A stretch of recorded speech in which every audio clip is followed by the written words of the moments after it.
Good morning. I'm so happy to be here. Thank you so much to Gloria for giving me this opportunity to share my story with you. So my name is Ilana Shapiro, and I work for a software company in marketing by day, but today I'm going to share with you my passion project and what I work on. So I want to ask you, how many of you are familiar with the word Tikkun Olam? Have you ever heard that phrase before? He doesn't count. I live with him. But Tikkun Olam, which is written there in Hebrew, is the two words that are the foundation of the lessons that my parents taught me growing up.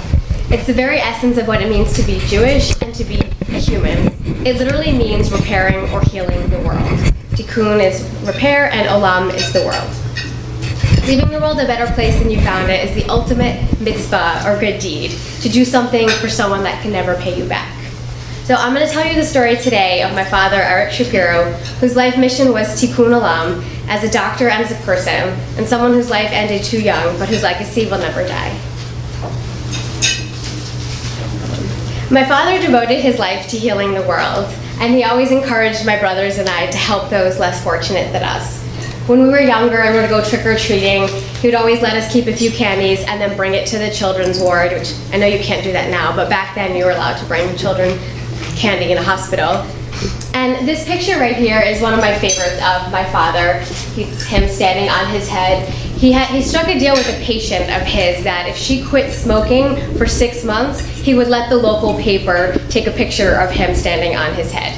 So a man of his word, he kept his end of the deal, and she quit smoking. Yeah, another one of my favorite stories that illustrate my father is, I'm from a small town in upstate New York, and we were walking down Main Street one day, and this very large, kind of scary looking homeless man approached us. I think my dad went up to his elbows, I went up to like his ankles, and he goes, "Yo, you got some change?" And my father looks up at him and says, "Come with me." And the guy looks at me, and I don't know what's going on. And he walks us into a deli and says to the cashier, "Please order my friend something, give him whatever he wants to drink and to eat." And the guy just sat there and was like, "Wow, thanks, man." That was just my father. So right here is a picture of me when I was 2 or 3. You can see how bad the resolution, because this is from the day when you actually had to print pictures out. So this is actually a picture of a picture. But I just love this picture so... The olden days. I know, even in my lifetime. And I just love this picture because it shows what a happy little girl I was. I had 2 loving parents, 2 awesome brothers, and 4 doting grandparents. I always thought my family was the norm, and I never realized just how exceptional my family was. My father and I both share our love of seeing the world. And he often lived vicariously through me and encouraged me to live in Israel for a year, encouraged me to travel to China. And every time he read something new, he said, "Go to Malaysia, go to Cambodia, go to Singapore, Vietnam," and always encouraged me to travel and connect with people wherever I was. And so again, being from upstate New York, the closest airport was about 3 hours away. And being a busy doctor, he still never ever missed an airport pickup. So when I came home in late 2006 and it was just my mother at JFK, I knew something was wrong. My father was diagnosed with a glioblastoma multiforme, which is a very aggressive brain cancer. Back then, it wasn't as prevalent as it is today, sadly. And the doctors were naively hopeful that they could help us beat it. But I guess my father deep down knew otherwise. So he set to work taking care of us. He arranged his funeral, he chose his coffin, he chose who was allowed to speak at his funeral so that he was able to continue taking care of us in the moment that he knew we'd be hurting the most. And it made it a lot easier. And he always spent a lot of time with my mother and brothers before the cancer really took over, explaining to us that time is non-linear and that he will always be with us. Within 6 months from his diagnosis, on April 28, 2007, the day after my 24th birthday, the cancer won. I took a 6-month sabbatical from my job in China so that I could spend time with my mother and repair my heart. Time is non-linear, but so is grief. It was a huge loss for my whole family, his patients, our friends, and I found myself wallowing in self-pity until it dawned on me that I should channel all this grief and all this energy to do something worthwhile with myself. I really wanted to find a way to continue his legacy so that my future children, my nephew, and everyone in the world will never forget his name and his incredible work. I began a journey how I could continue helping my father's legacy live on. I decided I was going to start my very own foundation. And I did what every millennial does, and I bought foundations for dummies. And I immediately began to build my board. I called my cousin the lawyer, my cousin the accountant, and my cousin the grant writer. My cousin the grant writer explained to me that it was probably a better idea to go to my favorite nonprofit because it was more feasible considering my slight budget deficit. I took that advice to heart, and I immediately thought of the American Jewish World Service. The American Jewish World Service is an incredible organization that works to end poverty and fight for human rights all over the developing world. They work in 19 different countries in Asia, Latin America, the Caribbean, and I said all of them, and really do a lot to help the local people. And what they do is they give funding to local grassroots organizations so that they empower the local leaders to govern their people. Rather than go in there and tell them how to fix the problem, they let the experts and the leaders fix the problem. And Jewish teachings really stress to help the poor, to care for strangers, and to recognize the inherent dignity in all humans everywhere. And especially because it's only 50 years after the Holocaust, where over 6 million Jews were murdered and 5 million minorities. And we can't ever forget that whenever human rights are denied to anyone, anywhere, we cannot look away. But before I continue on my journey to AJWS, I want to share two of my favorite examples of how the organization has helped prepare the world. So here you can meet Sanita, and she is from a rural village in India, and she was married at age 15 to an abusive husband, and she didn't know what to do. She had no skills to support herself and her children, but she learned about the Azad Foundation, which is an AJWS grantee that trains low-income women with limited education to become professional drivers. She was able to get a job to support her children and leave an abusive situation. Each year, 15 million girls worldwide are married before the age of 18, many against their will. And AJWS really works with grassroots organizations to end that. As a young woman who's almost 34 and getting married, this is something I feel very deeply. Here I want to introduce you to Teresa. She's the one in the middle next to her two daughters. And she's from Nicaragua, and she was married to her husband, and they lived in a very small rural village. And he was very abusive to her, and when her daughters were old enough, he started abusing them as well. Not having a lot of rights and not knowing what to do, she was in a desperate situation until she learned about the Association of Entrepreneurial Women of Wasalala, which is an AJWS grantee organization that helps train women and educate them about their rights. They promote gender equality and expand rights in the judicial system.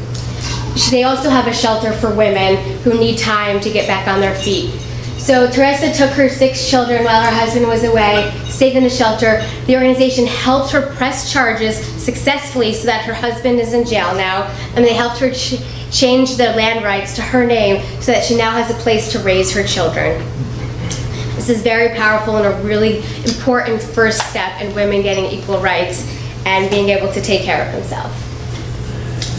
So here's one picture of my dad and I taken many years ago. I just love it because it illustrates the joy that I had when I first learned about the American Jewish World Service.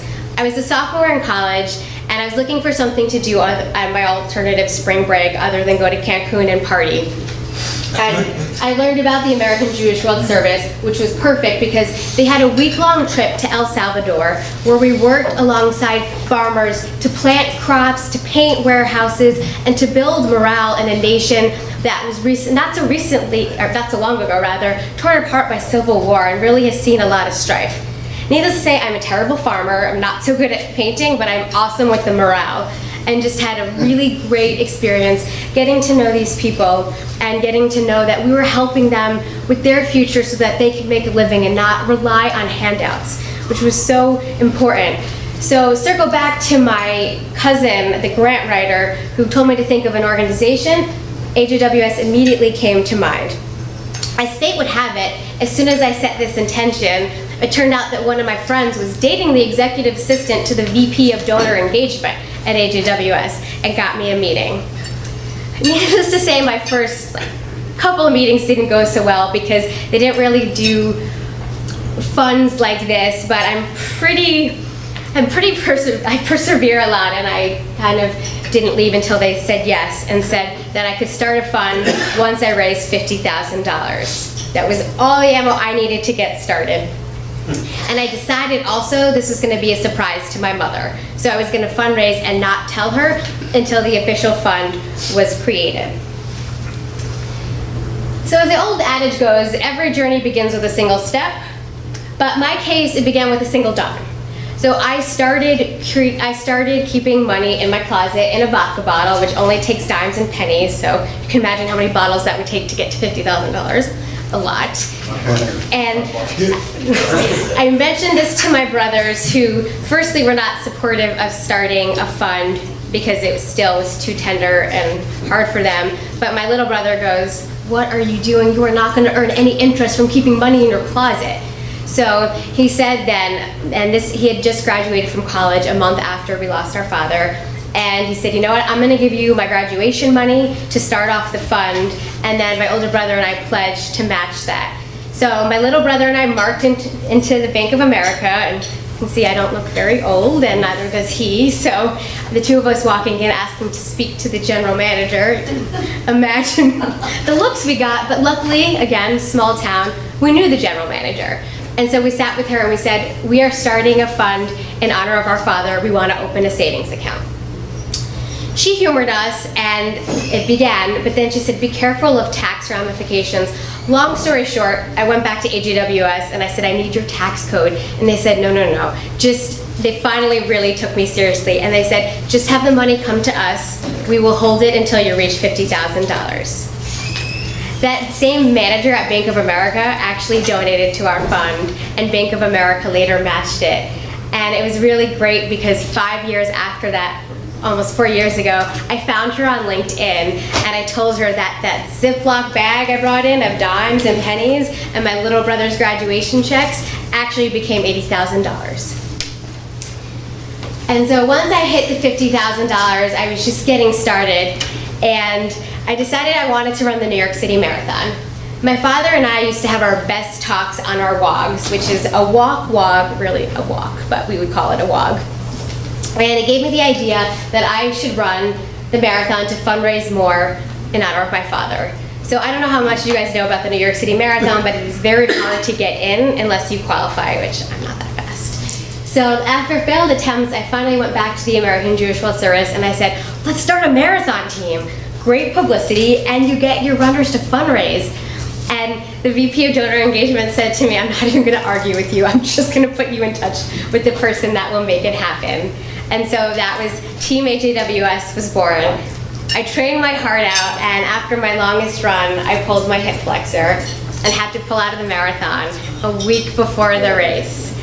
So I was undeterred. I decided I was going to do it again, and so the next year I ran, and at my 18-miler, I tripped and fell, and I broke a bone in my foot. This is year 2. And at this point, my donors are saying, "Stop. we don't mind, we will still give." And I said, "No, I will get there." I said, "No matter how many years it takes or how many times I have to pay that fee that's non-refundable, but I will get there." And finally, I did. I got to the starting line, which I don't think they've ever seen someone so excited to get to the starting line. And I proudly wore my Team AJWS shirt, which you can't really see in the picture. And I made it to the finish line, and I kept that promise to my donors, to my father, but also to myself. And that's me at mile 16, and you can see I'm still smiling. I'm like, yes, even though it's been 5 hours, this is so awesome to be here. And so a little bit about the Eric A. Shapiro MD Fund, which is in the American Jewish World Service.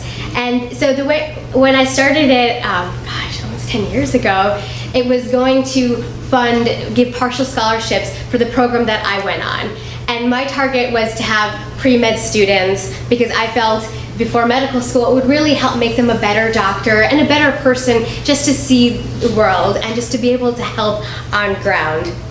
And we awarded 3 scholarships, 2 partial scholarships, I should say, 2 to India and 1 to Chile. And I'm actually still in touch with one of the girls. We check in every so often on LinkedIn and Twitter. And it's really amazing to see that on someone's resume, the Eric A. Shapiro MD Fellow. I just get chills thinking about it. And so that program was phased out, but it really opened the door for some new opportunities. So this year, on April 28th, 2017, is the 10-year anniversary of my father's passing. And so in honor of this, we really wanted to do something special. So we're doing our first ever matching campaign. And so we're going to match up to $18,000. Now 18 in Judaism means chai, which means life. So most donations or most things are done in a multiple of 18. So it's not a random number. And so this match is to really cultivate the next generation of philanthropic donors. And so we're almost there. I'm super excited because it will double the impact to $36,000 and increase the awesome work. And I have to hurry up. And the other big goal I have is to reach $100,000 funds raised by April. So we're almost there because we raised $84,000. So you're probably thinking, why should this matter to you? Why should this matter to Rotary? And the thing is, really, both Rotary and AJWS have the same underlying theme, which is service above self, which is your awesome motto that I just love. And because your mission is to help people at home and abroad. And I read about the incredible programs that you funded in Ghana, Uganda, the Philippines, Nepal, helping with disaster relief, your water projects in Thailand, medical clinics in Mexico. I mean, I know you know your programs, but really awesome and really spoke to me and shares the same mission as me as a person and me as a girl fundraising for her father to continue his name for that mission. And as Elie Wiesel said, human suffering anywhere concerns men and women everywhere. And as you know, there's so many things going on in the world. We all have the responsibility to look after one another and take care of each other, both at home in our community, but abroad as well. And when we lost my father at the young age of 52, I thought my entire world was over. I honestly couldn't understand how the sun still rose and how people still went to work every day, because I certainly wasn't. But by channeling my grief, I was able to find an outlet to not only heal my heart, but to help heal the world as well and continue my father's legacy. So my father always said time is nonlinear, and so my mother and I had this engraved on a bench next to where he's buried. And I was actually sitting on that very bench where this whole idea came to mind that it's time to stop wallowing in self-pity. And my brothers and I really had a different approach to our grief. So my older brother named his beautiful son Eric, and that's little Eric visiting his grandfather Eric. And because in Judaism, it's one of the biggest honors to name your child after someone who passed away. And it's another honor where you put a stone on the grave. And this is a very powerful moment because it's my little nephew named Eric visiting his grandfather Eric for the first time and leaving a stone before he put it in his mouth. And this is my little brother and my father while he was still in high school. And my little brother followed in our father's footsteps by becoming a doctor. And May 31st of this year, he's going to graduate from medical school. Wow. And he did cut his hair then, and he donated it to Locks of Love. So he's also continuing in his own way. And I just really want to thank you today for being here and hearing my story. And this is my little brother, this is my nephew and I, and it really shows how time is nonlinear and he's always with us. And you know, it took a long time, but all of us gave back in our own way. And so thank you so much.